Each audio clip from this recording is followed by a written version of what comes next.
Everybody's like, well, he's supposed to be a pastor. Listen to me. Pastors are just as broken as you.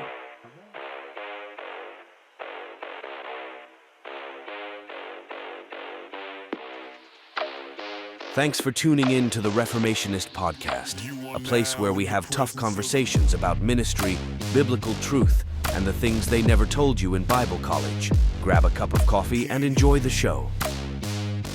Hey, everybody. Thanks again for checking out another episode of the Reformationist Podcast. We've got another special episode of Coffee with Pastors.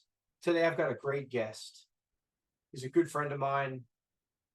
We've spent some time together in the streets of Atlanta ministering to people, the less desirable people. Pay attention to this penny right here. It's going to come up at some point. I'm absolutely positive in this podcast, but remember the penny. Before we get started, I want to share a little bit of God's word with you today. Turn with me to Psalm 68, verse 6. It says, God sets the lonely in families. He leads out the prisoners with singing, but the rebellious live in sun-scorched land. I really want to focus on the first part of that. He sets the lonely in families. Some translations have said he sets the brokenhearted in families. He's near to the brokenhearted. Family is a very important thing to God. You know, we can look back in the book of Genesis and see the first institution he established was the family. Adam and Eve gave them the order to be fruitful and multiply, which they did. They had children. They developed the family. Before there was a church, before there was a government structure, before there was any agency or group or anything like that, God established and ordained the family. Today, we're going to talk a little bit about family and about family time and the importance of it, the importance of keeping your family time sacred. Because your first ministry, and I'm talking to all you out there that are pastors or lay ministers or involved in ministry in any way, shape, or form, or those of you considering getting into ministry, your first ministry is at home to your family, to your wife and your kids. You have to be good stewards with what God has given you at home so that you can be considered a good steward in the church. Because a lot of what you're going to learn in your family time, raising kids and being good to your wife and having good relationships at home and spending good quality time and listening, doing that at home with your family is going to translate into your ministry.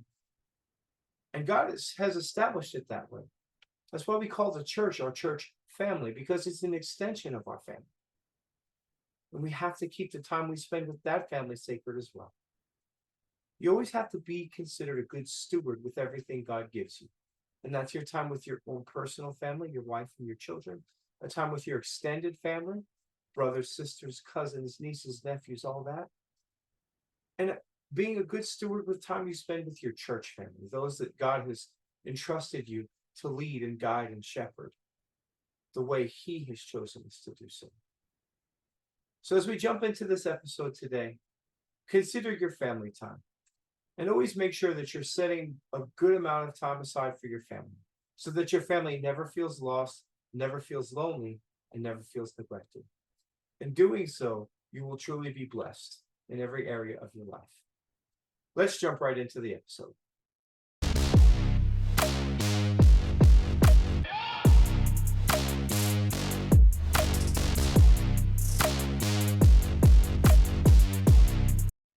Hey, thanks everybody for joining us again for another episode, special episode of Coffee with Pastors. I've got a really, really good friend of mine. Great story how we met. This little sign back here. God is my everything. Me and a group from church went on a mission trip to Atlanta, and I met this guy, Pastor Kirk, who led the trip when we were out there. And man, we talk about sports and wrestling and everything else. We hit it off pretty cool. We became friends on Facebook.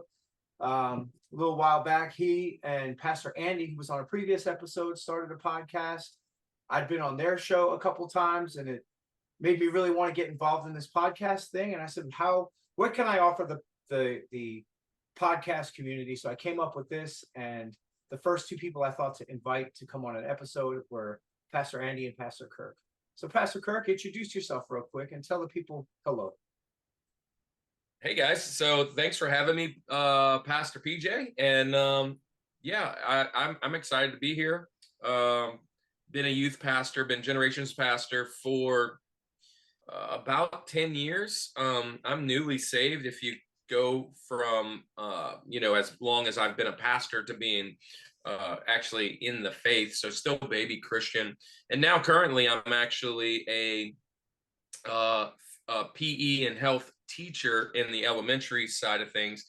I moved to Atlanta, where we met, to be a missionary, if you will, a missionary director of all these different mission teams that came to Atlanta. And in that process, I kind of just made new friends here. What happened? And as I was looking for a new position, as I was transitioning, I landed in elementary, man. So the ironic thing is, you mentioned Pastor Andy, and me and Andy are best friends. He actually is, he kind of came up in my ministry. If you watched that episode, the episode 1 of Coffee with Pastors, he was on there. He was kind of talking about being a part of my ministry and some things like that. And I got called to Atlanta. And shortly after that, Andy, went on to follow his call, and he left PE and health, or left, if you will, he was with a PE degree to go be a pastor. And I left kind of pastoring, pseudo, I guess, to go do teaching. So still a pastor at heart, though. Still do a lot of pastoring in the school. And, just about an hour ago, I was out on the baseball field pastoring little kids as they were playing sports. So that's kind of my story. Got a really crazy testimony, and saved, and we'll probably touch into that here over the course of this conversation. But man, it's really good to be here. Awesome. Well, thanks for being here. I'm going to quick go over the ground rules. So rule number 1, grab a cup of coffee. Got it. Awesome. That taken care of. Rule number 2, you're the guest. You're the reason that most of the people are going to be tuning in. So be prepared to do most of the talking. I might lead the conversation here or there, throw a little question out there, insert a thought or opinion every once in a while, but you are the star of the show today. Rule number 3. While it's super important to be real and honest, we always have to remember that this podcast is being watched by a plethora of people, a multitude of different types of people in ministry, prospects for ministry, and people who have never served in ministry whatsoever. We have to respect that. And we have to realize that we don't want to be negative. We don't want to talk any gossip. And we have to realize it's not a therapy session. We're just having a conversation over a cup of coffee. Rule number 4, if the subject is too difficult to talk about, don't commit to it. For an example, if we're talking about family issues and divorce comes up, and there's a soft subject for you for divorce, then we don't cover it. We say, you know what, I'd rather not talk about that. We'll move on to the next subject. Sound good? All good, man. I'm ready. Awesome.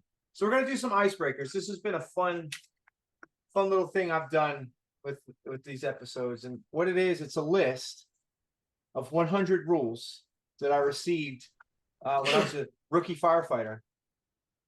And a lot of these relay into every area of life. And I've noticed a lot of them can be pretty legit when it comes to ministry as well. Because ministry, oftentimes people think it's this high and holy thing, and we're really all just humans doing the work of the Lord. And we deal with all the same stuff that we do in any other field of work. People are people. So at random, I'll pick one. We have 3 to go through. I'll pick one at random, and then you tell me your thoughts on that and whether you think that fits in ministry or not at all. So first one at random, rule number 14. You shouldn't worry when the guys make fun of you. You should worry when they don't say anything at all. That one kind of relates to me pretty good. And that's some good advice that I probably don't take very often. As you get to know me, I'm a people pleaser, and that's probably my biggest downfall while we're in ministry. And I mean, here's the thing: pastors are going to get criticized. One of my favorite lines I ever heard. Don't know where I stole it from. And as most pastors will tell you, most of our stuff is stolen, borrowed, received, handed down, moved, passed, whatever, repackaged. Somebody told me is if you're not being attacked, then you're in the wrong business. And basically, if you are doing ministry and you're doing the work, you expect that your pants are on fire, man, that people are coming at you, throwing daggers, that the fireballs are raining down from heaven, because the enemy doesn't want you to open those heaven's gates. He wants you to open hell's gates, and he wants nothing more for you to fail, because that proves that him and everybody that follows you, or anybody that is in remotely has any kind of part of you, they say, yep, see, that's what I thought. Those pastors, they're not real. Jesus Christ isn't real. He's not helping, whatever. But when there's nothing happening, you kind of get worried.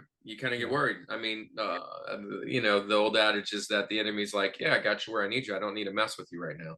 And so it sounds kind of cliche, but from the very jump of me jumping in ministry, it didn't get easier. It actually got much harder. And there was just better outlets. There were better outlets. Makes a lot of sense. Yeah, definitely. I agree. Being really new to being a campus pastor, I did the math today. We're like 8 months in, and it's like it starts right away. There is no you're dealing with people. People are people, and with ministry, you're dealing with a lot of mess, and you're called to clean it up and help clean it up and do your part. And if it's quiet, something's up, Yeah, I mean, absolutely. And then, especially if it's your congregation and it's your people, and they're not kind of coming to you with issues, you're always going to be worried. I'd rather them keep coming, seeking counsel, knocking on my door, letting me know, that I'm doing what I'm supposed to be doing. Yeah, I mean, it gets hard. The conversations are hard, right? But it's fulfilling at the end of the day. It really is. It allows you to sleep at night knowing that you actually have a mission and a calling. Where at the other side, it's like, should I be doing this? Like, what, I mean, I think it fits perfectly. It's great. It's definitely transcending. All right. Next one is picked at random, rule number 42. This one, it falls in line with what you do now, be teaching. But the next rule number 42, one of the best ways to learn is to teach, even if it's teaching what you just learned. Best way to learn is to teach. Yeah. Look, I'm very audible. I'm very mechanical at nature. And I've always been, my best learning has happened in the trenches. My best, that's kind of why I felt called to plant a church, and that still isn't beside me. I think God's kind of taken that path different directions, and we're landing here right now. But in the midst of that, one of the reasons I always felt that I wasn't supposed to be lead pastor, executive pastor, campus pastor, right? I want to plant a church, but I never even knew if I was going to be the guy in charge. Like, I might be just planting the church for someone else, I might be passing it down to my family or kids.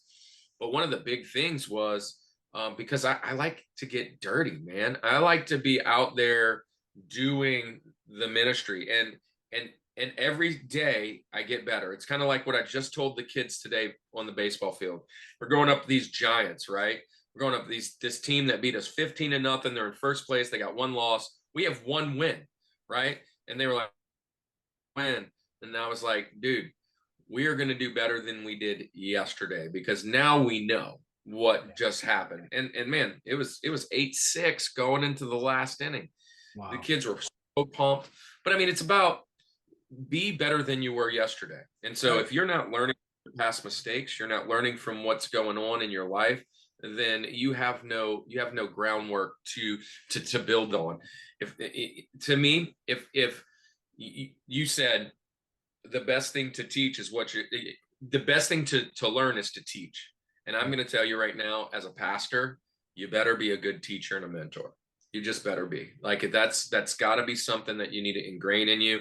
And if it's not, you better find someone that can help you. You learn, at least learn the fact to raise up someone next to you, because there needs to be a teaching person on your team. It just has to be. And so, yeah, I totally agree with that. Such another thing that transcends, like, firefighters know what they're talking about, man. I mean, and I've listened to your past podcast, and I was like, yeah, absolutely.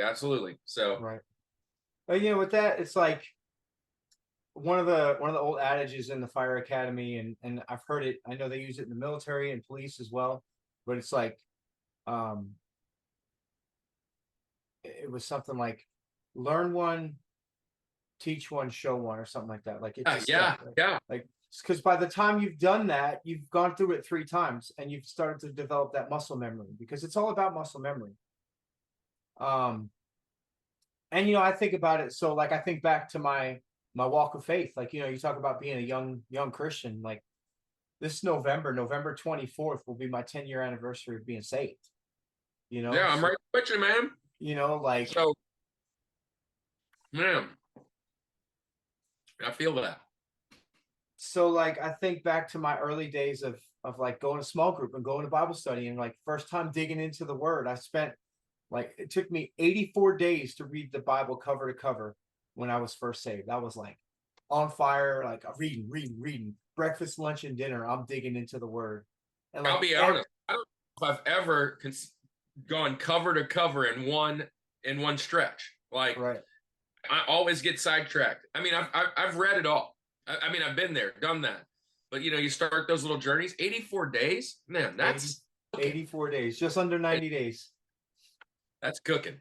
And that was, look, that was before we had kids. So there, it was just me and my wife, and like, we had the time. We didn't have to, take care of babies and change diapers and feed bottles and do all this stuff. And we were brand new. We just worked our job and spent time at home and did some stuff, like just getting into ministry, like just starting out, like, going to small group and serving as, like, I think we served helping with like the assimilation process to like give food to people and make coffee for people and greet people, like basic entry level, just getting involved in the ministry stuff. So I had all that time. But like, I remember it would be like a night we're going to small group, and I'm reading the Bible that morning, and I see something, and I'm like, oh, I got to share that tonight. And like, I just learned it and I just read it, and I'm going in fresh. I'm like, I'm teaching this time. I'm going to share this tonight, and this is fresh revelation. And it's like, through teaching it, I've now opened it to others to hear it, and I'm learning. Well, I mean, it's always your best preaching is when you're preaching to yourself. Right. So whatever you just learned is what the Lord was pressing on your heart. So you take that, because that's whatever's stirring you. Right. That's whatever the Holy Spirit's saying, giving you that whatever, and you take that and you give it to the next person. I mean, that's just how that inherited faith kind of happens for those new believers. So right. I'm totally on that board. And the last one. Now, let me preface this one a little bit. So this list, of course, was written before these things were so available. Yeah. Okay. And even still, the fire stations by law have to have a station phone. And people call the station, and people would call the station for you. And a lot of times, wives or girlfriends would call the station, and they'd be like, "Oh, tell them I'm busy," or tell them I'm doing something, like, stuff like that. So I preface this by saying, not saying that we're asking anyone in the church to lie for us, but it says, never ask the guys to lie to your spouse when he or she calls the station. Even going as far as, like, if you're, hey, if you're not really busy, but hey, I don't want to talk to anybody, can you just tell them I'm busy and take a message, kind of thing, from a family member. Not saying from just a general person, hey, take a message, I'll set an appointment, we'll talk later. Like, from a family member, your spouse, your kids. What do you think about that rule? I think it's rude. Uh, no. So look, I'm just going to jump and say, this is why I wanted to be on this thing tonight. Right. You had given me a list of topics, and the topic that we're talking about tonight kind of is the reason I'm like, oh yeah, absolutely. And it has everything to do with this. Dude, I am about as truthful and as honest as you'll ever come by. Yeah, like I'm so transparent and open. I hate it actually gets me in trouble to a fault. And because there was a time 13 that I lived in lies, and I lived in um just this different world. If I if I knew then what I know now, I mean, like, that whole idea is, listen, there's no reason for it. One, as long as, especially in ministry, we're supposed to be upholding a standard of truth and love. Yeah. And if we are having people cover for us now, let me just preface this. If you're about to surprise your wife with some amazing party, or whatever, oh yeah, Right, those right. kind of, but what they're talking about is listen, we're not covering for you to do something you don't want your wife to know about. And Right. and I'll push this. It's not just your wife, my kids, my family, my pastor. Like, I'm just, if people want to know where I'm at or what I'm doing, I'm just going to tell you. Like, there's no secret, right? Because secrets just get me in trouble. It's especially in ministry. You've got to have open communication with the people that are important to you. And your wife, if you're married, right? If you're married, your wife should be numero uno in that line of command on earthly people that we're going to have a conversation with, and there's no reason that we should be lying about that. If your wife calls, now they might say, hey, can you tell her I'll call you back, I'll be busy or whatever, but not to cover for you and make up some other false narrative. No. And it goes back ministry wise. There's been plenty of times where I've had to stay late, I've had to do extra, I've had to pick up chairs or whatever. And there comes a time where there is a real thing of church burnout when you're in ministry. Right. And there are times where it's like, yep, I got to do this again. It would be really easy for me to say, hey, I'm going to just go out. I'm going out with the guys and I'm actually picking up chairs or whatever. Right. I still would never. I still would. Like, I'm truthful to a fault now, man. And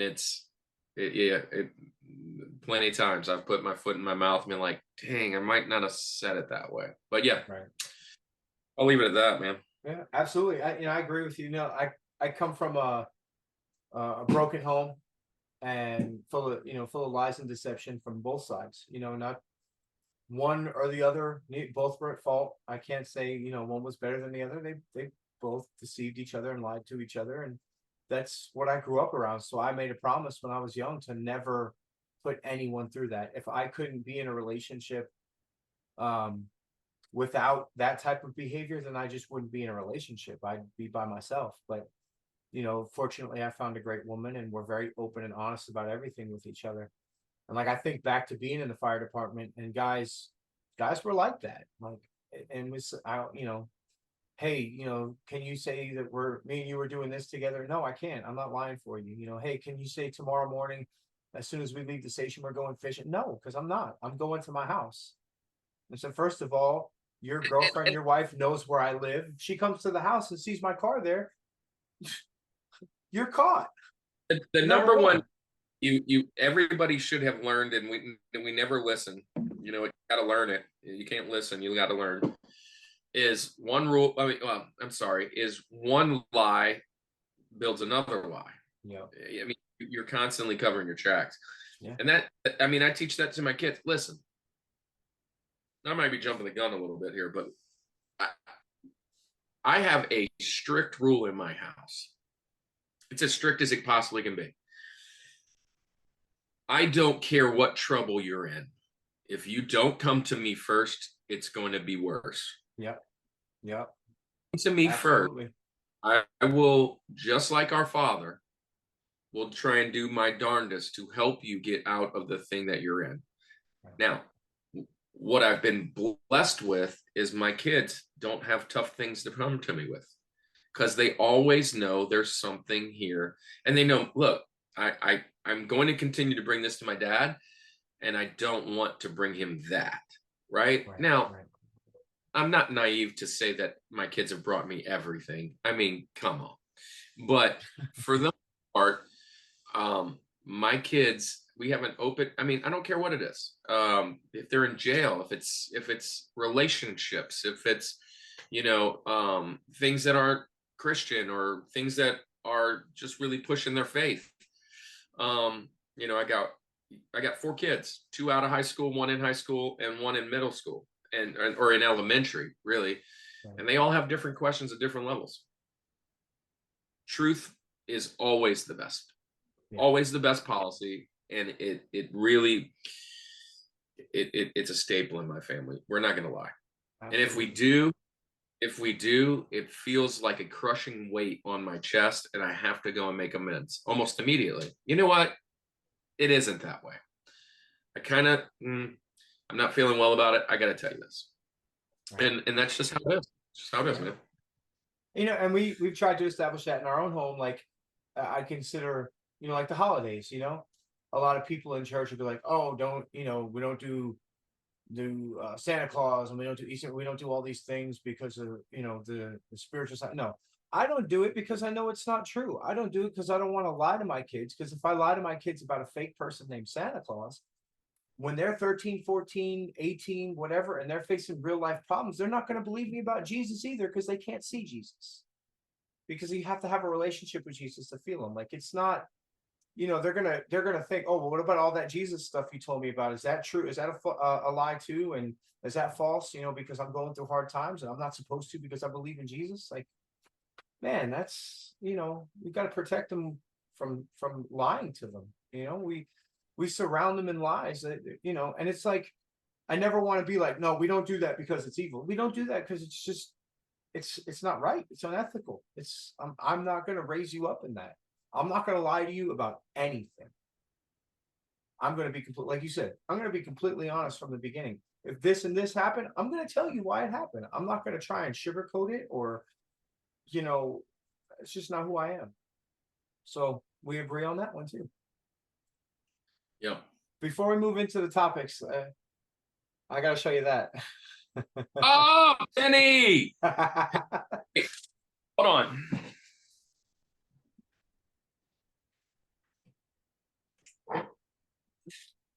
Oh, there it is. Here it is. Wow. This was 1 year's worth of collecting change on the streets of Atlanta. And there's a dollar bill. There's a couple ripped coins in there. There's just a bunch of really destroyed ones in there. Yeah. But this is, it's kind of what my ministry was based on. And when I'm going, I wanted to plant a church, and I still do. I want to plant a new ministry, and it's going to be based off of the penny, the copper coin. It's going to be, I have a woodworking business that I would love to get off the start. And it's called Copper Coin Customs because of this. But to share, and also not just that, there is a craps die that's all beat up. Yeah. There's, $20 bills ripped up. Look at that. And that's a $20 bill, shred it. But there's bullet casings in here. Nice. Which these are all things off the streets of Atlanta. And so, and since you brought it up, I'll share the story because your listeners might be wondering. Yeah.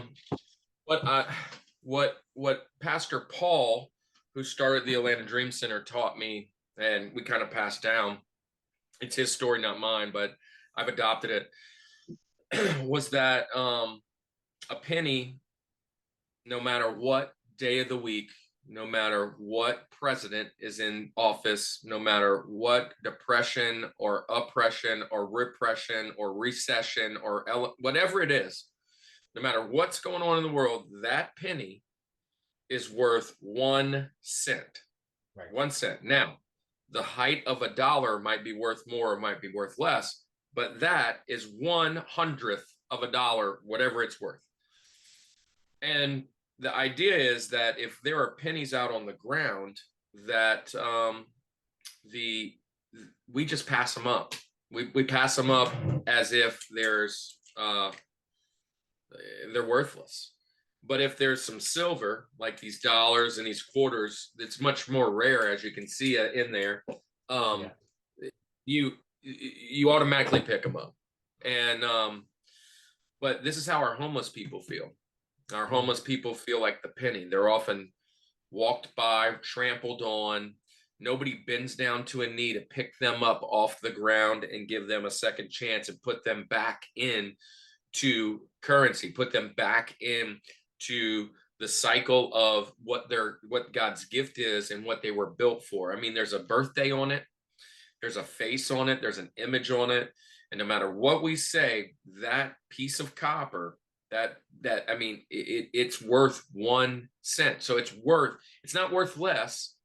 It has a worth. And many of the times, once it gets uncirculated, it's just sitting out on the ground, it becomes worthless till somebody picks it up and gets it moving again. So that's kind of what we based our ministry on as far as what we were doing. And PJ, you have that penny, and that's one of those ones that come off our streets, man. Yeah. So there you go. Absolutely. All right, so let's dive in. So today we're going to talk a little bit about sacred family time. You know, setting family time aside and keeping it sacred has always been a problem for people in the ministry and out of the ministry. How many people we know work 50, 60 hours, 70 hours, 80 hours a week, whatever it might be, and don't spend time with their families. They expect the system or society or whatever to raise their kids, and they're just not there. There's been songs written about it, but it's just as serious in the ministry as it is outside of the church as well. Talking with adults who've grown up as PKs, pastors' kids, you learn a lot about how important that time is and was to them, and how often the most difficult aspect of the ministry for them was this one thing, having that time ripped from them. So today, I'm going to talk with Pastor Kirk about setting aside family time. Having had conversations with him in the past, I know he takes his family time very serious, whether it's athletics with his kids, going to movies, going to wrestling events, sporting events, doing these things. I saw the other day you guys went to a Chiefs game in Jacksonville. Yeah, and that had to be fun, dude. Was that one of the games that Taylor Swift was in the crowd? Surprised him. Didn't even know. Just went on. Hey, get in the car. We took a drive. Before you know it, we were at his aunt's house, and he was like, "Why are we here?" And then I never told him until in the morning. We woke up and it was time to get dressed, and I pulled out his Patrick Mahomes Chiefs jersey. It's like, what do I need that for? And I said, well, hold on, let me get mine out. And so we had a matching jerseys that I had got him for his birthday way back in March. And I said, well, we're going to need that because we're going to be in the stands when they beat the Jaguars today. And we've got to get about an hour drive. So you better hurry up and get dressed because we've got to be there. Let's go. And so, yeah, it was his first football game ever. I have never seen the Chiefs in person. And I'm a Chiefs fan, so that was kind of a birthday present for me, and my wife was going to go, and we decided to surprise him. That's awesome. Was Taylor Swift in the stands? Not yet. All that happened on the next game, so all that happened.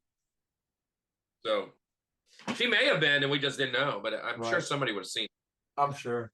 All right, so you talked a little bit in the beginning about you, but let's talk about your background, what qualifies you to have this conversation, you know, your path to ministry, your tenure. You talked about your tenure, 10 years as a pastor. Tell us about your family and your family time. Did you grow up in a close family, or is it what about it is sacred to you? Yeah, so I'll just kind of give you the Cliff Notes because I could actually write a novel on this. I think it'd be a great story, but born and raised Catholic, as Andy said. In Louisiana, we're all Catholic until we're told we're not. I never knew about church outside of Catholicism. I thought all churches were just like Catholicism. Even though you said you were Baptist, or you said you were Lutheran, or Assemblies of God, whatever you said, it was just like Catholic to me. I mean, that's just what I assumed. I went to Catholic school from kindergarten to 8th grade. So we went to church, 2 times a week. I had a catechism. I had religion class. I got my confirmation. I've got every sacrament except for ordination. And I've actually got that in the Assemblies of God. I even have the rite of the sick, which was what they do when someone's dying. I actually had that as a child. Wow. So I've had like almost every one of the sacraments of the Catholic Church, except for, again, being a priest, because I decided to go be a minister somewhere else. And that didn't even supposed to happen. Fast forward, I went to a religion class, a mythology class in high school, and basically denounced all religion then. That's not what the goal of the class was. I went to go do that class because my dad loved mythology and whatever, and I thought it'd be a cool blow-off class my senior year in high school. But the teacher really talked about world religions, and I just didn't understand how any religion can be true with so many religions out there. Like, how can they all be right and only one be wrong? Or all be wrong and one be right, and all these people think they're right, and how do I know I'm picking the right one? And I didn't want to put the time into it, so I just said, listen, I'm just going to be a good person. Right. A good person, and I'm not going to kill anybody, I'm not going to rape anybody, I'm not going to steal, I'm going to pillage whatever, and I'm just going to be good enough. And when it's time to see my maker, God's going to be like, hey, you're a good person. But I was not a good person. I actually was even worse over the next couple years, became an alcoholic, kind of a womanizer, if you will. Got married. My wife was a addict, and I had addict tendencies. The first year we were separated within the first year, and over the next 2-3 years, it was Jerry Springer. It was just crazy. She was having an affair with a policeman. I beat that policeman down in my house and got arrested by his buddies. All this before I got saved. And my daughter actually saw me get put into a police car in my home, or ushered out into a police car. And that was kind of the rolling of my brain, like, oh, this sucks. And then decided to go to counsel. Listen, I'm a proponent of counsel. Decided to go to professional counsel, not religious counsel, not ministerial or whatever. And the guy gave me all kinds of medicines, and I'm not against medicines. I'm not that guy. So it is, but I was still drinking, and I added medicines to my drinking. And that particular night, the very first night I took them, I basically told my wife I was going to kill her boyfriend, and the whole casino they were at, and then take my life. So homicidal, suicidal, genocidal, whatever. Yeah. And I got ushered to I'm a veteran, so I went to a veteran's house, or a veteran's hospital. And at the veteran's hospital, a lady brought me a Good News Bible. I was so drugged up on my own medicines and whatever they were giving me, plus, still kind of coming down off of being a bender of drinking and what. The Bible didn't make any sense. It wasn't making any sense anyways. I was not saved. There was no relationship. It was just a bunch of words. It was giving me a headache, but I kept it, and I walked home with it. I left and started trying to read it. Didn't work out too good. Long story short, gave my life to Christ several weeks later after a pastor came to me and said, hey, I just want to let you know, this is the key moment. This is why I love my family to death, dude. And this is why I'm so glad I'm here. Hey, so I continued to go to church on Sunday, and I would bring my daughter, but my wife was going to party Saturday night, so she wasn't going to do church. I was doing church on the weekends. So I had the kids on the weekend so she could go party. That was the whole deal. So I show up and I would bring my daughter in her carrier, drop her off in the nursery. And I had another daughter who was 8, and she was going into, third grade, fourth grade ministry or whatever. And one of the days, every day I would go and I'd fill out that com card and say, my whole life, I would throw up all over it. My wife is this, she's doing that, I'm doing this, I'm doing that, whether it was drinking, pornography, the affairs, whatever. And I would just all over it and walk away as if I was sending that right to God and nobody was reading it. So here's the funny part, Pete, is that the children's pastor stops me in the hall and he says, hey, I need to talk to you. I was like, oh, what did my daughter do?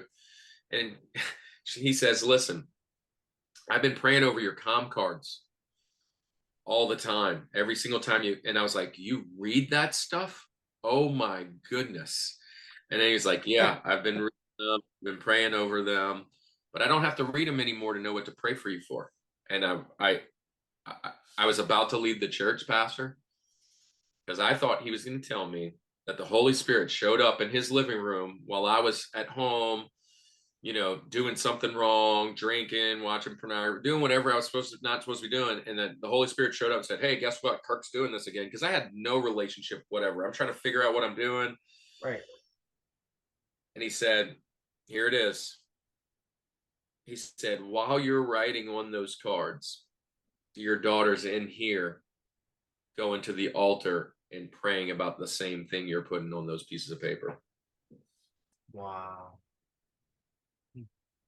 Yeah. My life changed right there. I decided I got to get my life together. I don't know if this Jesus thing is true, but it's better than where I'm at. And I need to figure out if this is the direction I need to go. And even if I find out at the end of the day, it's all false. My life right now sucks. And I need to get it to be like all these other people that are here, that are willing to break their back to make sure I'm okay and my kids are okay. So my wife went to rehab. That's a whole nother part of the story. Got sober. I got sober. We all got sober. And we moved back together. And I told my wife I was dropping out of nursing school to join ministry. And she said, all of this that we've done, you've decided you're going to go in the ministry. You don't make any money as a minister. You're not some televangelist. What are you going to do on there? I don't think God didn't tell me I was marrying any pastor. You know what I'm saying? And I was like, listen, I'm going to go be the janitor or something, because this is it. I want Sunday to be every day. We're so happy every time we come to the church. It feels like Disney World. They want to hug. They want to love. Hey, Kirk, how are you? They get to know us. They're sending us cards. We're making community. My best friends don't even do this stuff. It's like, my friends would be like, oh, that's so cultish or whatever. And I'm like, no, it's just being nice. You guys are not nice. You're just not nice. Right? And I said, listen, we're all happy on Sunday. And then Monday, we're back in the grind. We start fighting. We get to Saturday. It's like, man, I can't wait for church tomorrow. I was like, I just want church to be every day. Right. I don't know how I'm going to do it, but I'm dropping out of nursing school and I'm going to go work for the church. When I asked the pastor, hey, can I come work for the church? He said, guess what? I want you to go to our school. We're just starting it. It's brand new. You'll be the first student. I went to the school, graduated summa cum laude. And before I even finished graduating, they hired me as the generations pastor. Wow. Didn't know what the heck I was doing. That's a whole nother story about why I got called to that. And look, he asked me to be the youth pastor first. And I said, no. And he goes, pray about it. And I said, I did. I don't know if I'm praying the right thing, but I don't think it's me. And then he said, well, I want you to be the children's pastor. I was like, yeah. I want to be the children's pastor. So here's the thing. The guy that came and told me, my mentor, was a children's pastor. So that's what felt comfortable. Right. Then he comes back and says, you know what? You can be the children's pastor, but you're also going to be the youth pastor. You're going to be both. And I was like, okay. He goes, we're going to call it generations. It's like, all right. I found out really fast I'm not called to children's and I'm called to youth. And I was trying to deny the youth and to take the children's, and God said, listen, I'm going to put you in the right spot. You're going to figure out, you're going to listen when I give you a calling. And if you don't, then you're going to be in the wrong spot. That leads down the road. When he called the next time and he said, you're going to Atlanta, I said, yep, I'm going. Right. And yeah, I ended up in Atlanta. Now, I'm not really in ministry nowadays as far as full-time, but my school is 10% white, 10% Caucasian. And you would think, oh, well, yeah, it's Atlanta, 90% African-American. Nah. It's about 40% Mexican, 40% Middle Eastern and Indian, like Indian, not Native American Indian. And so it's all Hindu, Buddhist, Muslim, and atheist. And so I'm sitting there as a pastor in the middle of a school of kids, and they know, when they hired me, they knew I was a pastor. So I'm still doing ministry. And the funny thing is I'm doing health. So I talk about emotional health, mental health, which I didn't have very good emotional or mental health my whole life. Physical health, well, that's what got me in the door. But hey, I slip in the spiritual health. So there we are. That's why. That's pastoring. Yeah. That's a real generations pastor right there. Because you're not with them 1 day a week, you're with them 5 days a week. And you really get to touch lives. So that's just my opinion about teaching. So there you go. Awesome. That's a great, man. I think that's the first time I've heard did I share it with you before?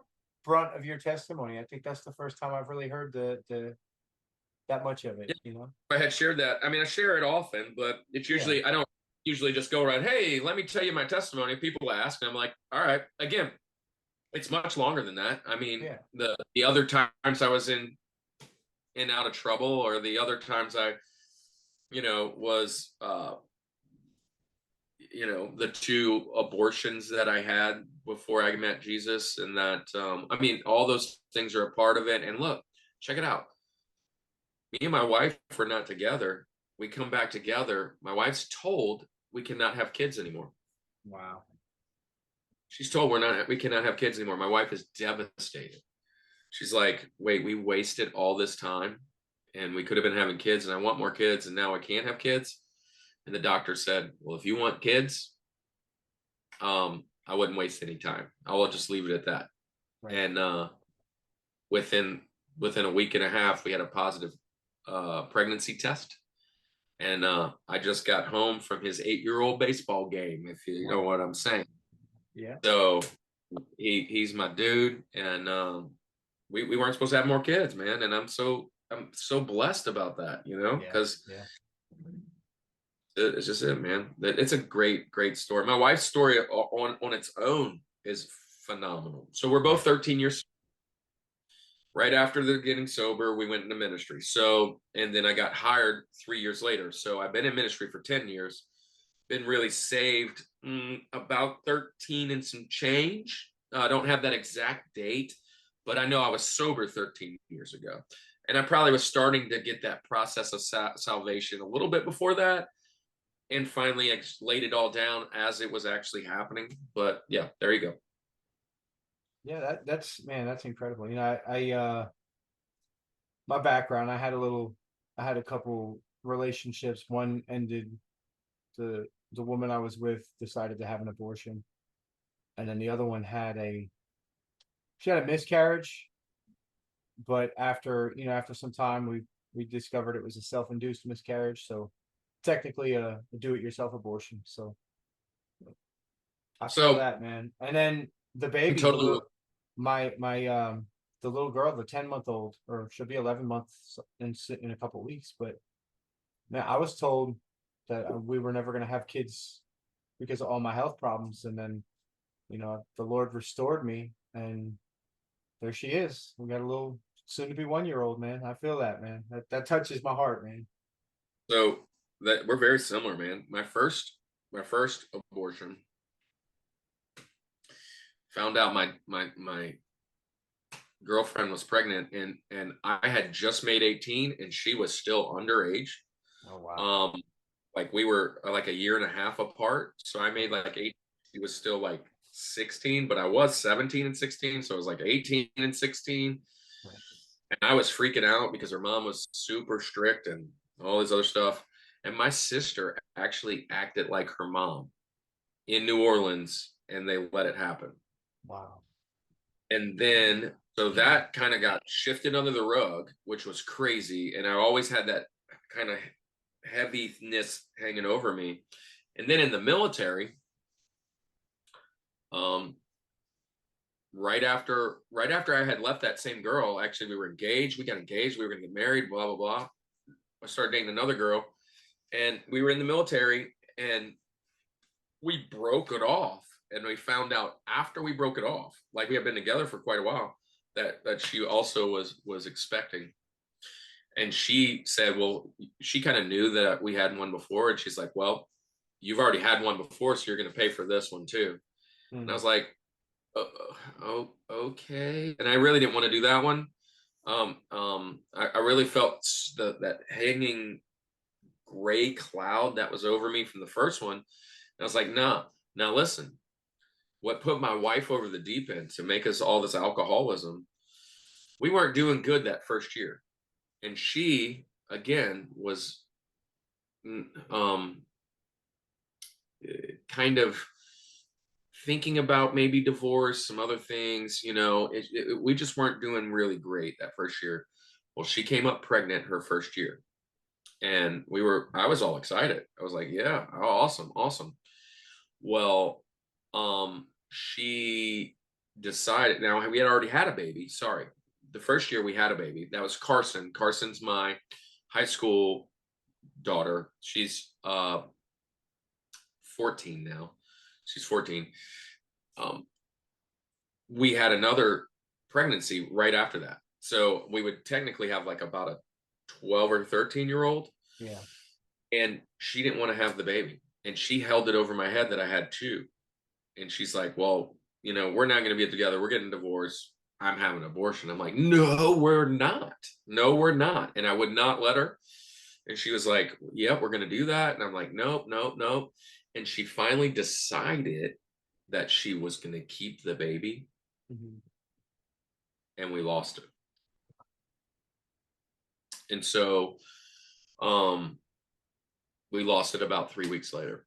And she was like, yeah, okay, we're going to get together. We're going to stay together. And then she lost it. And that put her, she went from being just, not liking me to not liking anything. And so she became really bad off. And she had to actually go to rehab to get help, actually in Jacksonville, which is funny since we're talking about Jacksonville. Yeah.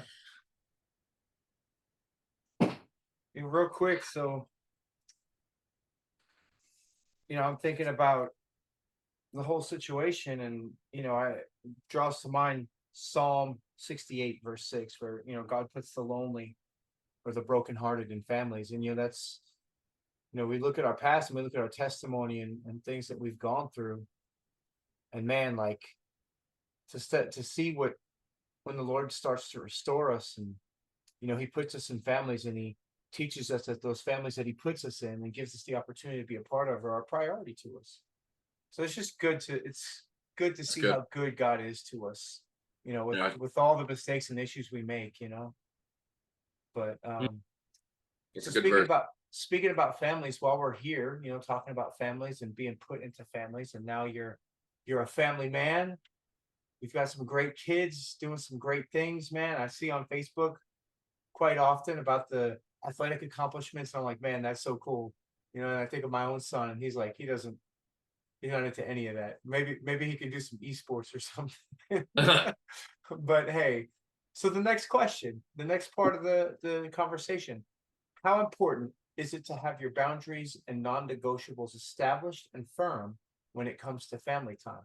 Was this something you established before stepping into ministry, or was it discovered while you were working in ministry as you got more experience? Yeah, great question. And when I saw that, I originally kind of chuckled. There is no way I set those in boundaries. I was so green walking in. They could have told me, I'm going to dig a ditch for 48 hours straight around the church, and I'm there, right? Whatever's happening, it's happening. I'm not listening, doing whatever. But as I built a rapport, as I built a working relationship. Because here's the thing. Also, when I made the shift, I went to work for my pastor. My pastor became my boss. My boss was a different kind of pastor for me.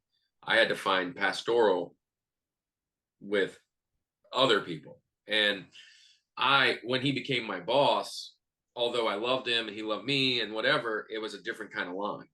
So I was trying to learn that line and what not to do. And I was coming out of a lot of junk and I didn't want to mess this up. Right. And so I kind of felt like we had wasted enough family time on other things already that we could chill out for a little bit and let this happen and let our family be better. But very long, 2 years, maybe a year and a half in, the resentment started to grow, but my ministry was growing and my influence, I think, was starting to get a little traction. I was nothing big by any stretch of the imagination. I had more leaders than I had kids. And what I realized is I'm a good team builder. I'm a good rallying person to bring apart and bring together friends and people, like-minded people that can do things that I couldn't do. And as I started to bring more people on, I realized I was able to give myself a break. And so there were some times where I was like, hey, Andy, do you think you can preach tonight? Sweet. I'll still be there. You can preach. Hey, Kevin, you think you can do this tonight, do that tonight? I started I'm not a very good delegator, but I just started kind of asking if people wanted to. And it started to free me up with some other things. So I didn't have to, sermon write this week. So since I didn't sermon write this week or do whatever, I'd take that time and go spend it with my kids. And I started to enjoy hanging out with my family again. And it was awesome. And I started to make my own boundaries then. And my daughter has always played okay, not just my daughter, my daughters. Now my son is starting to, he's the youngest, but my two daughters. So let me lay the groundwork here as well. And I got to be careful how I say this because there's not a lot of people, not everybody knows this, right? But so I have an oldest son. He was basically in my youth. And he's not really my son. He's a spiritual son, and he lived with us for several years. My next daughter, when I met my wife, she was 13 months old. So that's known information to everybody but my two youngest kids. So if that means anything. So if my kids were to watch this, I probably wouldn't share that yet. Not because I don't want to share it, she doesn't want to share it, right? I would definitely share it. I just said all about the truthful thing. There's a time and a place, and she's going to do that. And I'm going to just honor those wishes. But so that's how all that math earlier didn't really work out. Well, you had another child before. Well, that 9-year-old, that one that we brought in, was the one that kind of did all this. So with that being said, my younger two were the ballers, right? And my now 14-year-old, she is legit D1 recruit-ish, right? I mean, if she keeps it up. Yeah. He was really good, and I was the coach, and they would play on Sundays. And listen, I'd had people in my ear. You're going to let her play on Sunday? And I would lean back and I'd say, listen, I get it. Sundays are sacred. You want me to be a part of this team? I'm here. My daughter, there was a time before I was saved that my daughter had no idea what we were doing. And listen, there's a way that I'm going to bring them into this fold and allow them to see what we're doing without them holding a stigma over the church. You kept my dad. I couldn't play ball. I couldn't do this. I couldn't do that. I hate Jesus. And because I got saved, they didn't. I got saved. Now, when I got saved, I was bringing them along, but I didn't want to do it caveman style, pulling them by their hair and dragging them. What I would do is I would have them catch me reading my Bible. I would say, hey, look, guys, we're going to go to church today, and we're going to go serve. Now, here's the other thing, and I think this is overlooked quite a bit, and it really irritates me. Church isn't just on Sunday, first off. Right. My kids are at church 5 days a week because we're doing church for the youth. We're doing church for the children's. We're doing church for that event. We're doing church helping out small groups. And we're doing church on Sunday. And Lord forbid if we have something else that, old sister so-and-so wants to put together on a Saturday. My kids are at church all week long, right? All week. Right. Then when it comes to them having to do something, it's like, nope, you're going to go and sit in children's church today because you just haven't got enough church yet. No, it was my job to be there, but I wasn't going to force my kids to do it. And I kind of started to draw those lines. People started to ask me, where are your kids? She has a game. She was here. She was here. If you want to see her, she was here Tuesday, Wednesday, Friday, Saturday. Don't worry about her, right? Well, where's your wife? She was also here Tuesday, Wednesday, Thursday, Saturday. Well, it's Sunday. Yeah, and I'm here. And as soon as this thing's over, once we're done, once everybody has gotten their car and moved on out of the parking lot and we've locked this whole building down and got it cleaned up, I'm in my car flying down the interstate to get to her game, hopefully to catch the last inning. Right. And that's what, Sunday, we went to Sunday service quite a bit. Hey. But if there was something that overtook those, we would kind of, we'd make amends, right? We'd either watch, and then COVID changed it completely and flipped that on its head, watching service online. Now, don't misunderstand me. Sunday morning service is a staple in my family. We attend. We're there. We're a part of the local church. But what I realized was I got saved, and I can't have my family resent me from trying to better our family and then making their relationship with the Lord even worse. My kids have a better relationship with the Lord than I do. Right. I mean, seriously, my daughter's basically the chaplain of both our teams. My oldest daughter is the director for Jeannie Mayo Ministries. Wow. My son is the only, probably the only person in our whole family that prays every single night before he goes to bed. Every single night. Dad, can you pray with me? It's time for me to go to bed.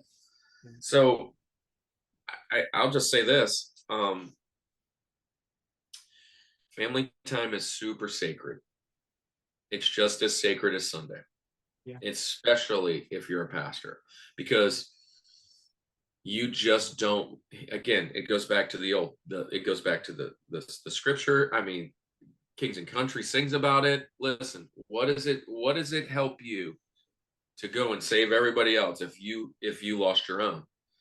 Now, they're talking about your own soul, but your own family, your own people.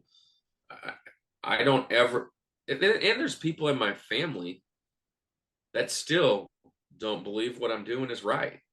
And they would hold that resentment too for other things. And I think we've done well. Let me just say that. I think we've done really well. Coming from where we are to where we're going and where we've been, we love the Lord more than ever.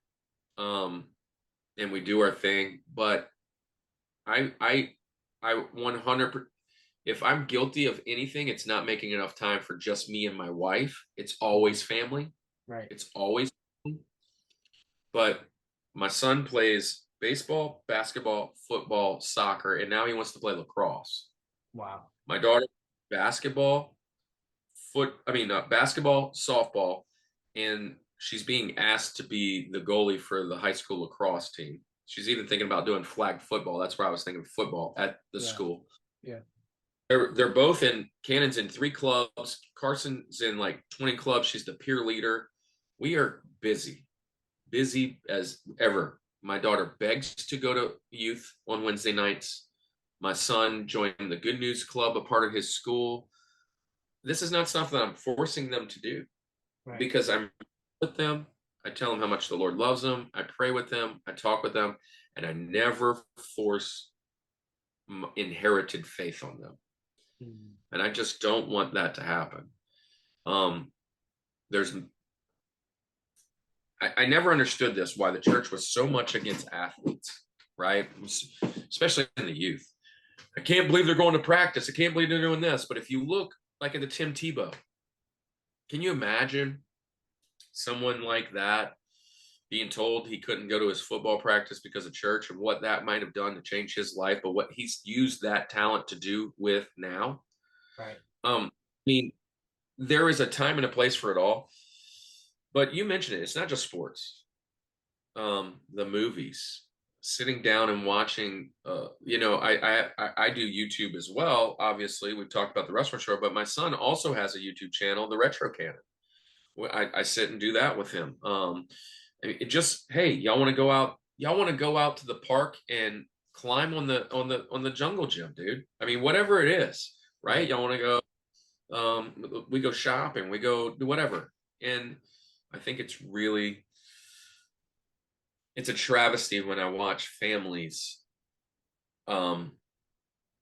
surround church families, PKs, pastors, and it's always church, and then what's the sliver left? And I'll just share this because I've been talking a lot. That pastor that I was talking about, the one that told me he was praying with my daughter, the children's pastor, which I ended up kind of replacing as he moved to admin pastor.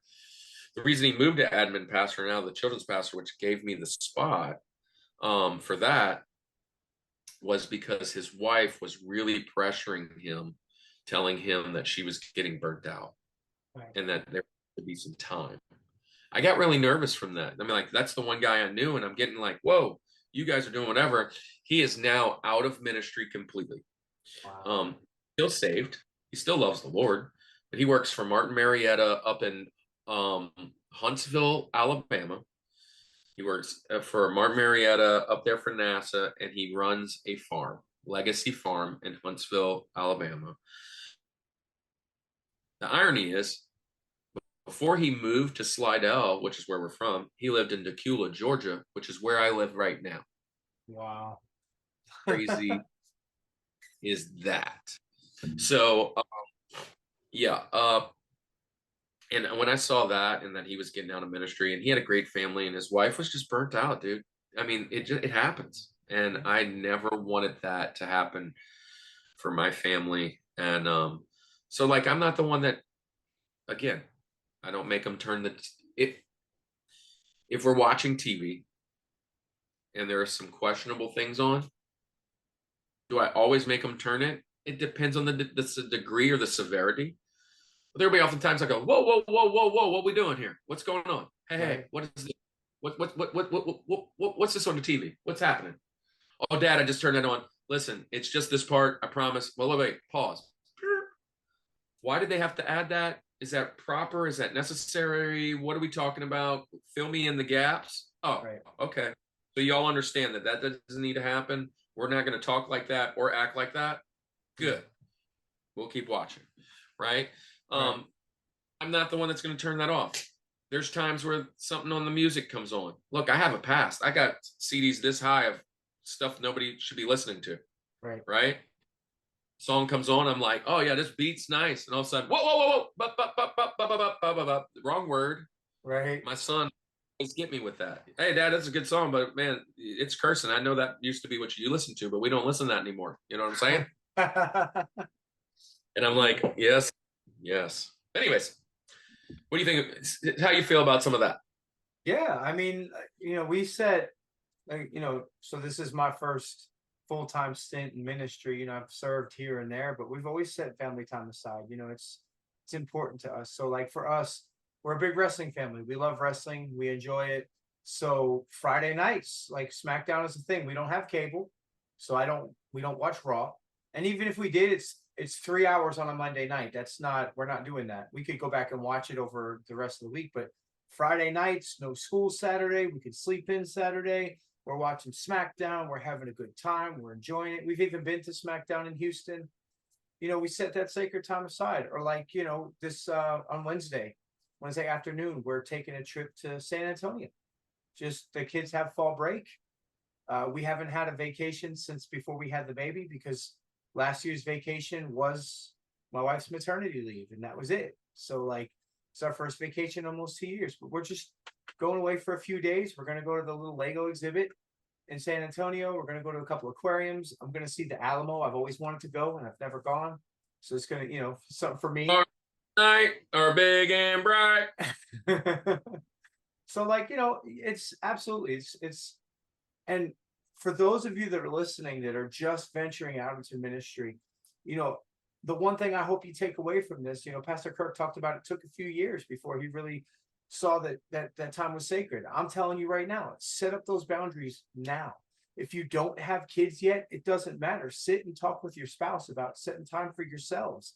And as you grow and you have kids, you got to set that time aside for them, because you don't want the kids resenting the ministry, hating Jesus, hating the church.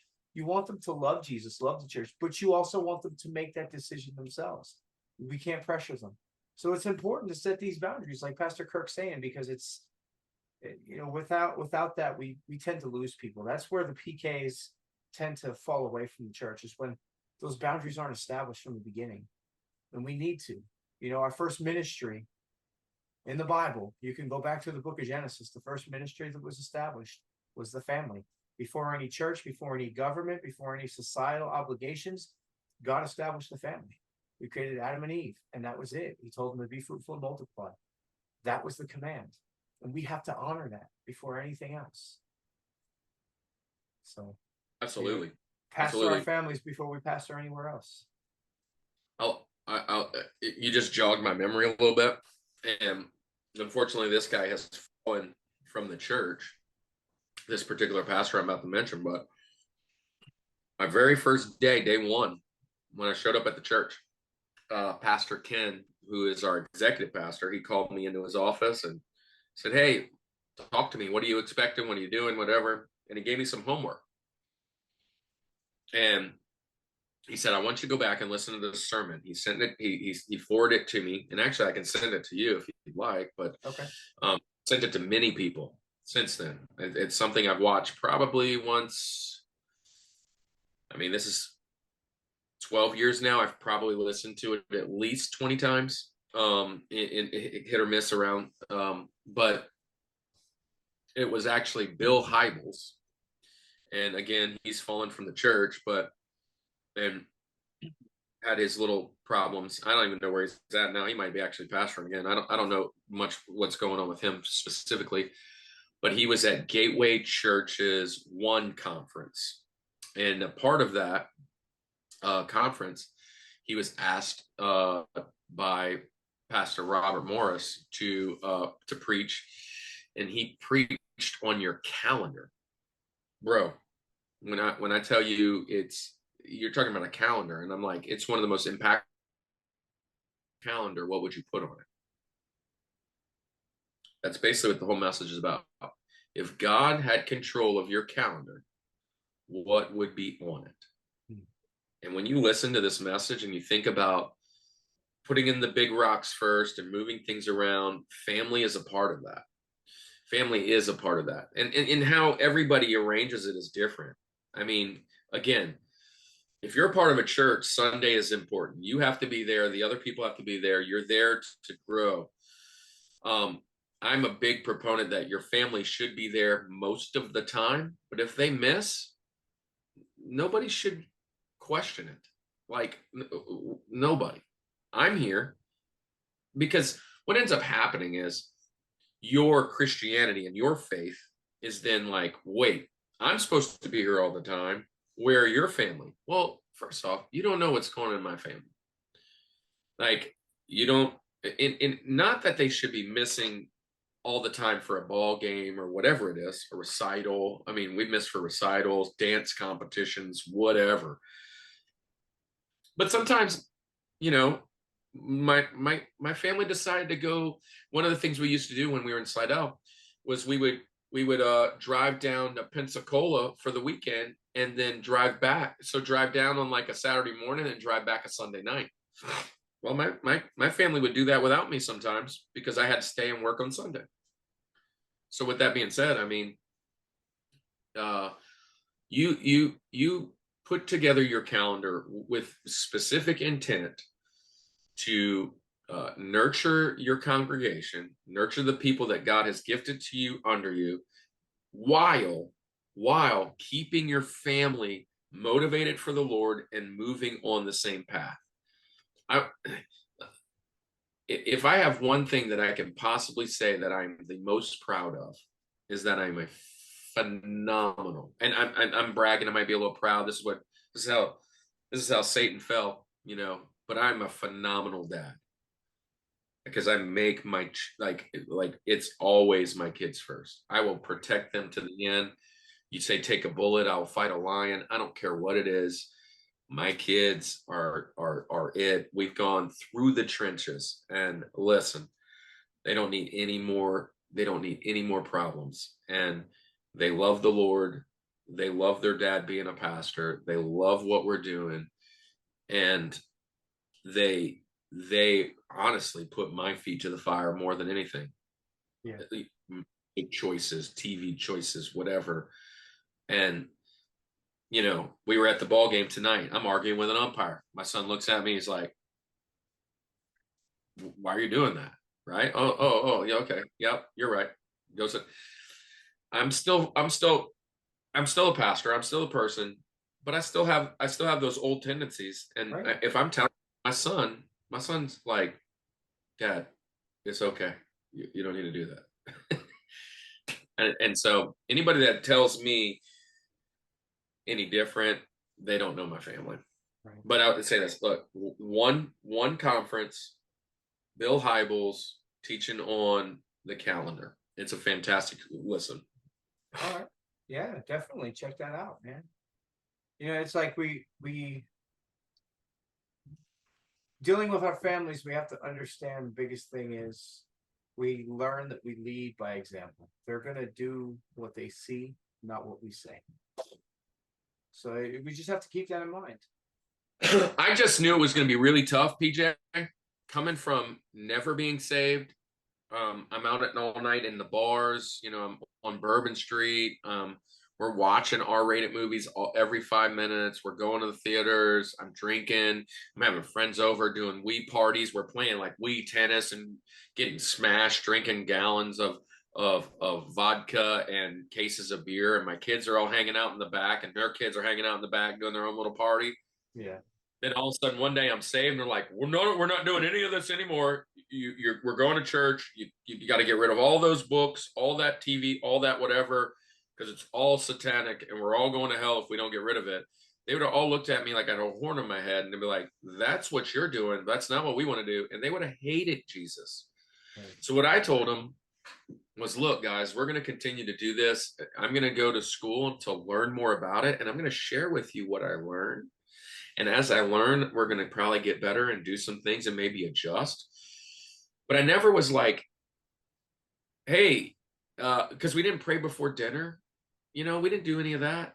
Right. And I never forced that. Like, as soon as that day happened, okay, formal prayer time, you know, we're all going to pray now. Put your forks down. No, that came organically much later. Listen, my wife calls me out on the daily. Hey, why'd you start eating without praying? Listen, back in the day, I couldn't get her to pray about nothing. Zero. Right? And so I just get real nervous about like, hey, can we sit here and hold hands and kumbaya and read the Bible? So I would just wake up in the morning, get my coffee, go get my Bible, and start to read. And when they come out, I wanted to wake up before they come out, and they'd be like, hey, Dad, what you doing? Oh, I'm reading over here in Genesis. You know, you want to, let me tell you, come over here. I'll teach you. This is what I'm learning. Here's Noah, and look at all these animals they got, dude, and all this, you know. Oh, that's cool. That's all right. Hey, you don't want to read anymore? No, I want some pancakes. All right. Well, I'll talk to you more about it later. But it wasn't like, sit here. We're going to read the Bible word for word, and, Right. exegetical and all this other stuff. We're going to learn the Bible. Because I was really scared about that whole inherited thing. I want you to rub shoulders with me, not me dump, like dig a hole, put you in it, and dump all this on top to where you can't get out and you feel trapped. That was my whole philosophy from the beginning. Right. It's not perfect, but it worked for us. It's not perfect, but it worked for us. Right. Man, so really, I mean, like Telling them moving to Atlanta? What? I thought that was going to be crazy. Look, they jumped at it. The only one that didn't want to go was she's now 14 now, but she was what, 8 going on 9? She's the only one that didn't want to go. My younger one wanted to go. My older wanted to go. My wife, let's go. That was the one I had to talk into. And honestly, that's why we're so big in softball, because she was big in softball back there. And that was the one thing that I found before she came to get her connected to Atlanta. So all of her whole friend group is surrounded by softball kids. Now, she's a phenomenal player. I mean, She plays from coast to coast. So that has become her life, but she don't miss a Wednesday night, unless we got practice or whatever. And then she's like calling them up. What happened? What I missed? What's going on? But yeah, it's a fine line. Yeah. And I love the topic. People can disagree, but I'm evidence. I'm literally evidence. Right. Like it's so true. But anyways, the next question, I mean, we kind of mixed the last 2 questions together. We answered that, a few things you wish someone would have told you. You talked about that sermon and just leaning on others and learning from others, and really, some of the things that we wish someone would have told us before we stepped into pastoral ministry. I do have something. Okay. In the beginning of my ministry, I really thought that all my things were going to be fixed. Mm. I went through so much trouble going into ministry, and when I got to ministry and got saved, I'm like, oh, this is going to be all, hey. And it got harder. It got harder. Yeah. And the thing is, the number one thing I wish someone would have told me is that it is not taboo, or it's not terrible for your pastor to get counsel. Right. And there's this stigma in the ministry that you can't have counsel. This is me. I'm thinking about your audience. You're talking about new pastors. Let me just say this. Pastors don't have pastors, unfortunately. They have friends in the ministry. And those friends in the ministry need to hold you accountable. And some of them you can talk to, some of them you can't. One of the best things I ever did was to join Jeannie Mayo's cadre. And this is not like a commercial for it. I mean, she only has one more go at it anyways. And unfortunately, you've missed out if you haven't gone. But just know this. Networking with a bunch of like-minded individuals, knowing that they're going through the same things, saved my rear end.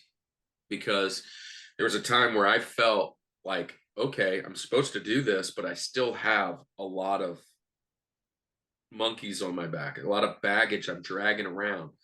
There's still a lot of things that are weighing me down. Am I good enough? Am I not? Am I what? Whatever. And when I look at the pastors on my team, they were my pastors before I was in ministry. So when I had problems, I was going to them. Right. Which inherently, you just imagine that these people, I mean, as you're going through trouble, especially me, I was an alcoholic, did my fair share of whatever. I'm looking at you because you obviously don't do this. And so I'm looking at you as almost a perfect example of what I need to be to become Jesus, right? To get to, you're like the next step to go to be holy, to be, set apart. And so if I'm coming to you and then all of a sudden now you are my equal, you're my peer, you're my boss, and my standard is what you were the standard, and I can still see that I'm not meeting that standard. And then there's no one to go to tell, because if I go tell them, my job is on the line. Who I am is on, I'm supposed to be is on the line. So you would start to hold and bottle in, and it affects all your side. It affects your marriage. It affects your relationships with your kids or your friends, and even what you do with the church. And I will just say this: you need to have healthy counsel immediately.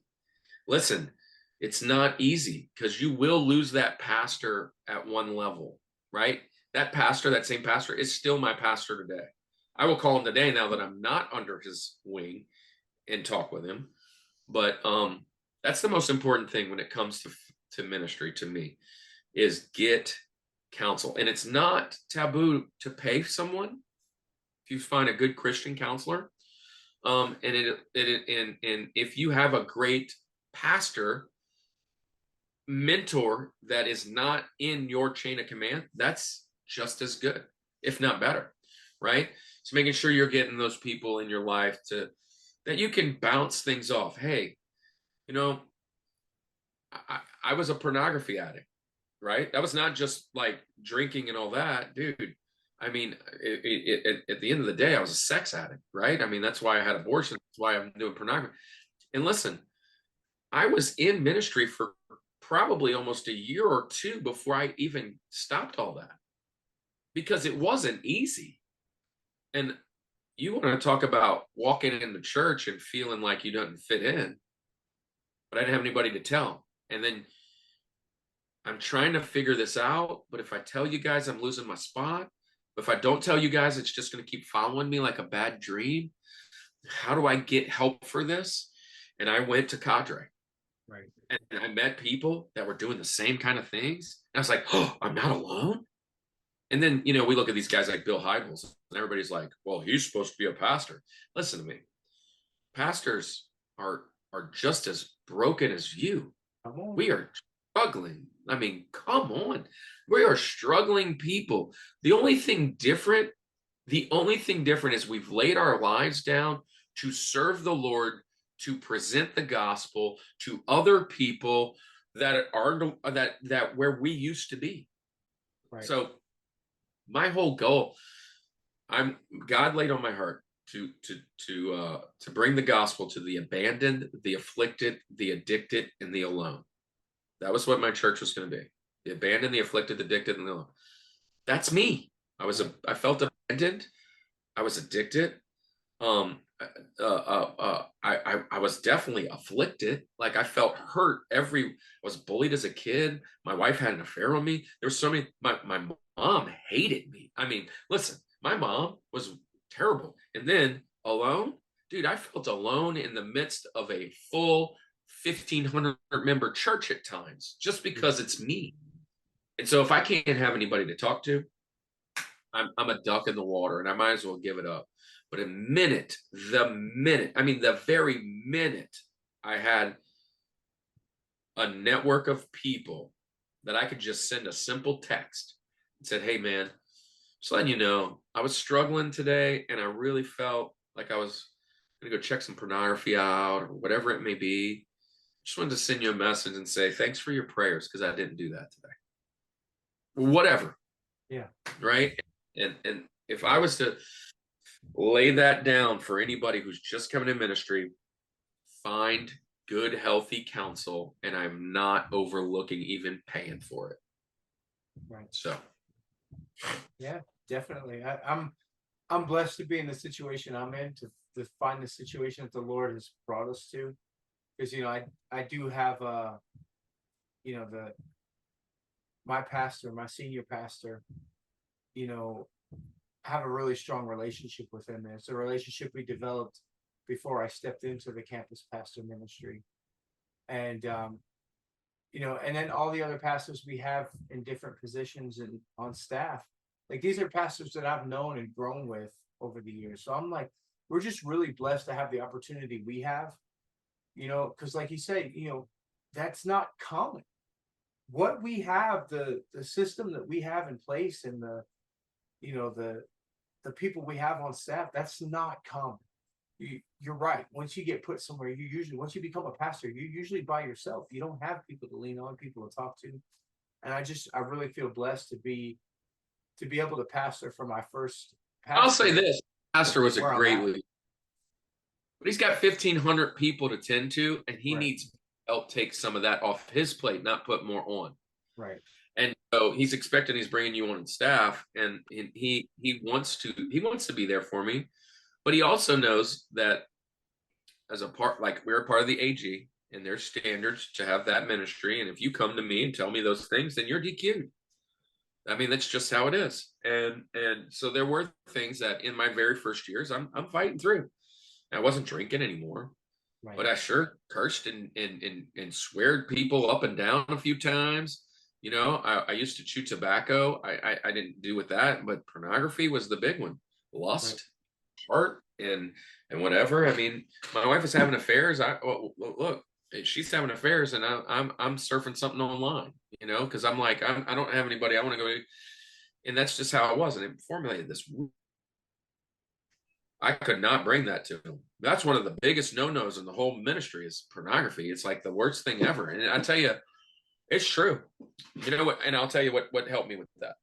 Not only just counsel. So just while I'm on that, if anybody out there that ministry-wise, and it's kind of going off a topic, just a hair, Born Again Christian by Mark Driscoll. It's a PDF. It's free online. I read that 1,000 times, and it helped get me to places to help research the right topics after reading that to help me find other things. Born Again Christian. It's a great book. It's kind of like, look, you're Christian and you're going through something. Let's get you out of it. And but I didn't have that counsel, and I wish I wasn't so scared to ask people. I wasn't so scared to ask people for that. And I'll tell you this, when I got essentially let go / severanced and, mutual separation from Frontline, which was the last place I was at, which is where you were at. Yeah. One of the biggest letdowns was that whole last year going into that after COVID, I had paid counsel by them, and I lost that. And it's one of the things I miss quite a bit. And that guy was a pastor down in Florida, and we would do it just like this through Zoom. Yeah. And we would talk, and he would counsel, and I would tell him everything. He was a pastor down in Florida, and he would give it all. He's like, dude, if you were under me, I'd probably have to fire you sometimes. And vice versa, like for some of the things that I would say or do. But he helped me through it. He helped me through a lot of those things. And, I had a lot of questions on some of the stuff that was going on at the old, and even all throughout. And he helped me. And the funny thing is, he wasn't even in an AG. He was like a Episcopal or something. Oh, wow. And yeah, and he was just an awesome guy. He is an awesome guy. He was my age. Kids, he was rooting on Carson and all. He'd follow Carson's games and whatever. It's a good guy, man. So don't find counsel. Yeah, absolutely. All right. Final topic of the conversation. In a few words, tell your new to ministry self something significant. Well, I mean, I kind of leaned on it already, right? But I'll just say this. The minute that you gave the topics to me, when I saw that question, I immediately thought of something that I just recently did. Okay. And it was a life changer. I bawled my eyes out. So I became a teacher in August of last year. So I just made my first year as a teacher.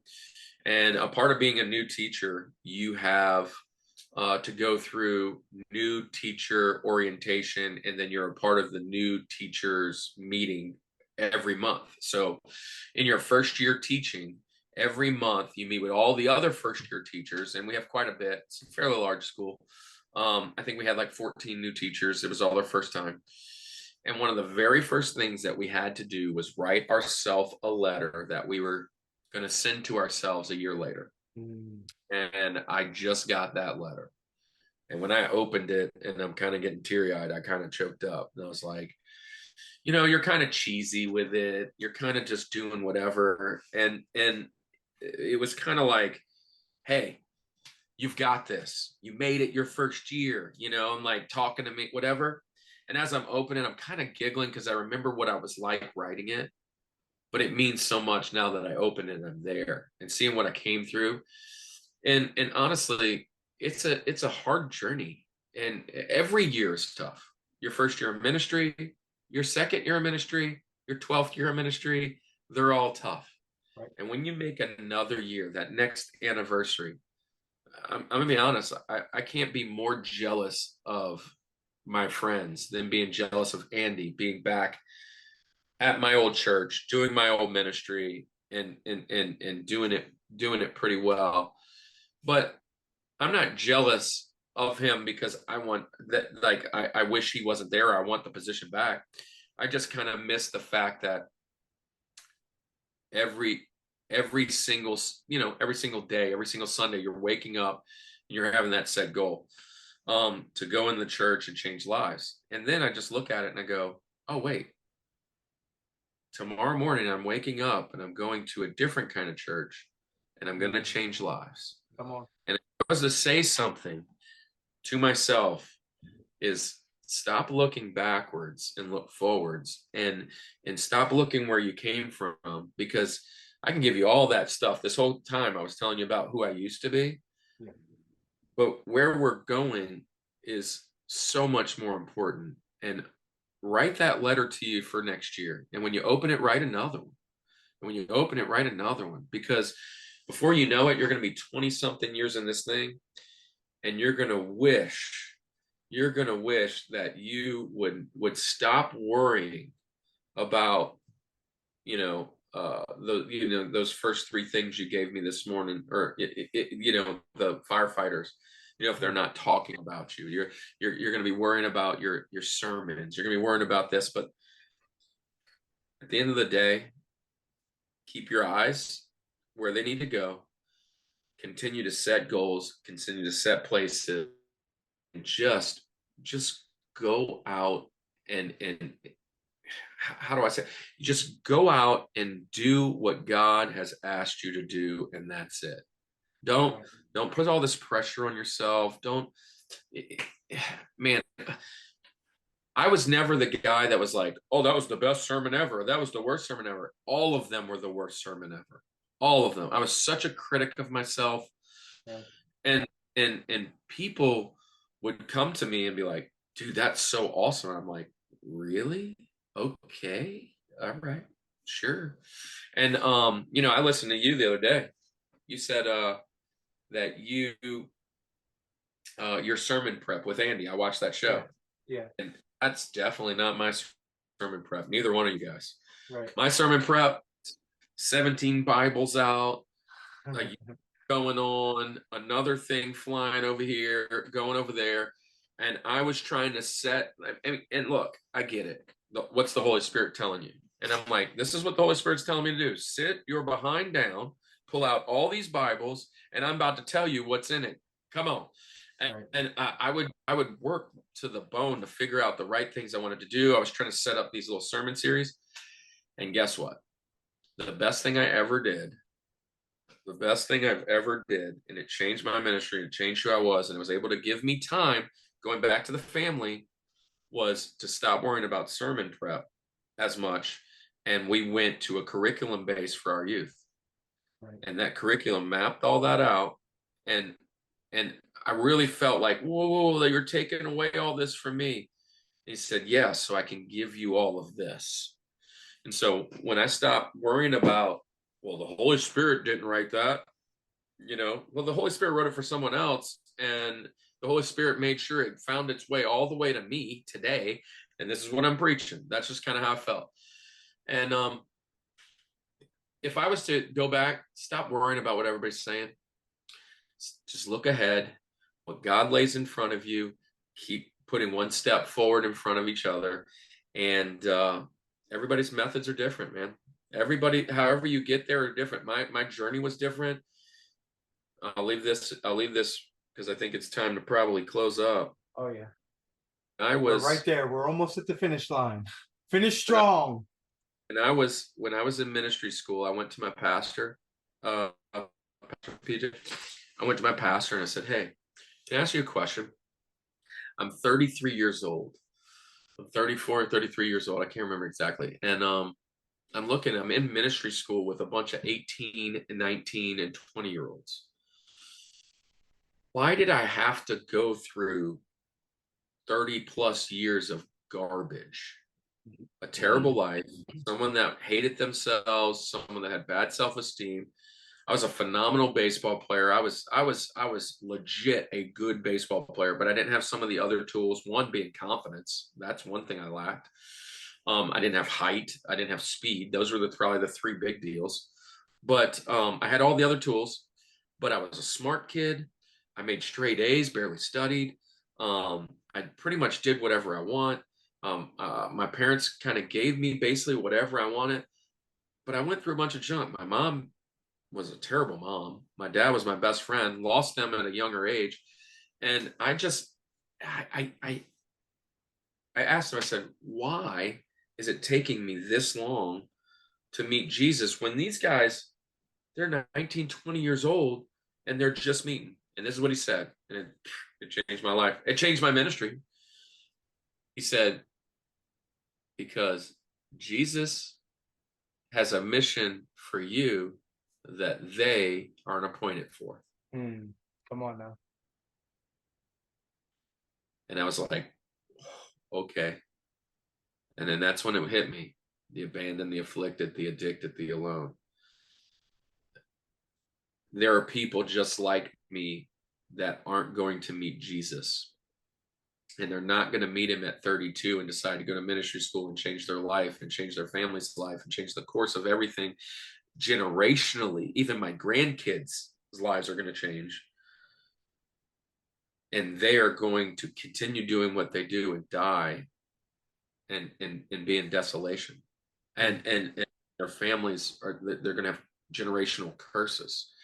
He's like, you have a mission to go meet people just like yourself, just like the PJs of the world, just like the homeless people in the street, just like this. These people were all addicts. They were all alone. They're all addicted. They made it to the streets because just like you. So go change their lives. And that's why I think my ministry is lying in some kind of nonprofit that I'm going to continue to do homeless and addiction counselings and things like that. And yeah, don't discount yourself. Don't discount yourself. I'm not the perfect pastor, and I'm probably not a good pastor for everybody, right. But I think I'm doing okay.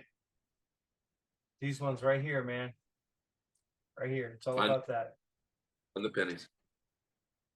Man, so man, it's just like, the idea of the pennies, man, is, sometimes we get so caught up, like you say, we get caught up in the work of the ministry and we forget about the actual work of the ministry, and thinking about that story and those pennies and those people out there that, they've been beaten down and abandoned and left behind. And, our goal is to make sure they're not left behind eternally.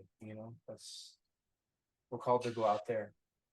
And going back to our original topic, making sure your family don't get left behind either. Yeah. And unfortunately, in ministry, that happens way too often. Yeah. You hear the stories and you see it every day. Well, Pastor Kirk, I appreciate your time tonight. I'm looking at the clock behind you there. 11 minutes after midnight on the Eastern Seaboard. We're 14 minutes technically. Yeah, 14 minutes, but on your clock it's 11 minutes. But we're just a little bit after 11 o'clock here. But I forget sometimes you're on the East Coast there. But I appreciate your time, man. I appreciate your conversation tonight. I look forward to a future conversation. Maybe we can do this again in the weeks to come. I've got a few more topics that we could throw around and talk about. We could have a part 2. I would love to. Look, I want to pray a blessing over you and your ministry, Absolutely. because I think that's just how we need to do that. And man, I totally thank you for being. Listen, you could have picked anybody. I appreciate you jumping on our show, and doing that. It's just a little get together, hang out, just like this. We're not a Christian podcast, but we're not a Christian. We're not a Christian podcast. Right.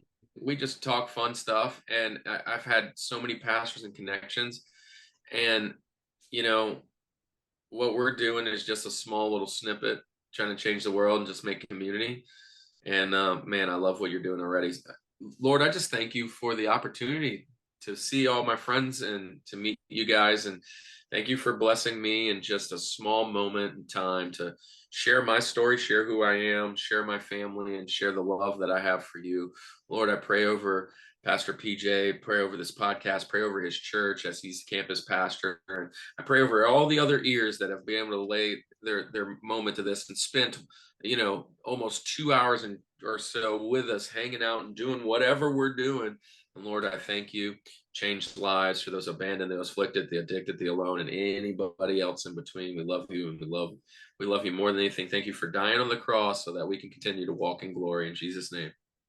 Amen. Amen. Hey, likewise, I want to pray for you. I see what you're doing, and I got to watch you firsthand as you operated in what many would call a unique ministry, but what really is more likely the type of ministry that Jesus and his apostles did in their time, going out into the highways and the byways, finding the least desirable people and bringing them back to the kingdom. So Lord, I just pray that you continue to bless Pastor Kirk as he reaches out to the children of the generations, the children that don't know you, the children who have never been exposed to you. I pray that you allow him to use his position in teaching to really truly minister to them, not in a religious way, but in a relational way.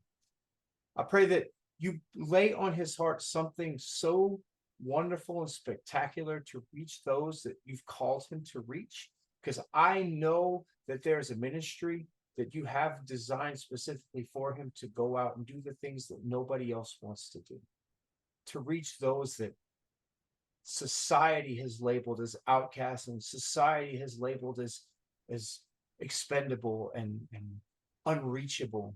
You've called him to go out and make sure those people know you and receive salvation and receive an understanding and receive the help that they need. So I ask you to bless him and bless his whole family. Bless his family time, that he gets to sit and be with his family and spend time and watch football games and baseball games and go to softball games and go to his son with all these fantastic sports that he plays. His kid's a 10 sport athlete. I pray that you bless him and keep him healthy and keep him safe. No broken bones, no injuries, no ailments, just strong, healthy living. In Jesus' mighty name, amen. Amen. Hey, we're gonna have to get together and bring and go see a SmackDown together, because he likes. Definitely. Yeah. Definitely. Hey, maybe one episode, the three of us, me, you, and Andy, can get together and talk about something. That'd be a fun episode. That'd be fun. Maybe we can. Guest yet? Huh? Have you had 2 guests yet? Not yet. Yeah, it's fun when you go a little further. We're bringing it back down to 1, but yeah, you already got 2. So. Right. Well, I appreciate your time again, man. And some final words for our audience from you. Yeah, man. I've pretty much exhausted the idea. Like, go forward, do your thing, listen to the Lord, put an ear to the ground. God's always got a calling, always got somewhere to go. Don't worry about where you come from, no matter where you're going. Change somebody's life. Tell somebody you love them today. And from me, just know this: anybody can do the Lord's work. Amen. Well, hey everybody, thanks for listening to Coffee with Pastors. part of the Reformationist Podcast. I'm Pastor Peter. We've been talking with Pastor Kirk. I pray that today's conversation deeply and richly blesses you so that you can go forward and do the work of the ministry and fully receive what the Lord has for you. Everyone have a wonderful day. Thanks for listening again, and God bless you all. Take care. See you again next time.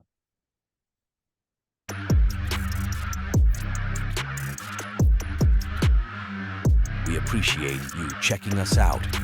Make sure to like, subscribe, and share. Stay tuned for more content, and don't hesitate to comment or leave any questions. We will see you next time on the Reformationist Podcast. Take care, and God bless.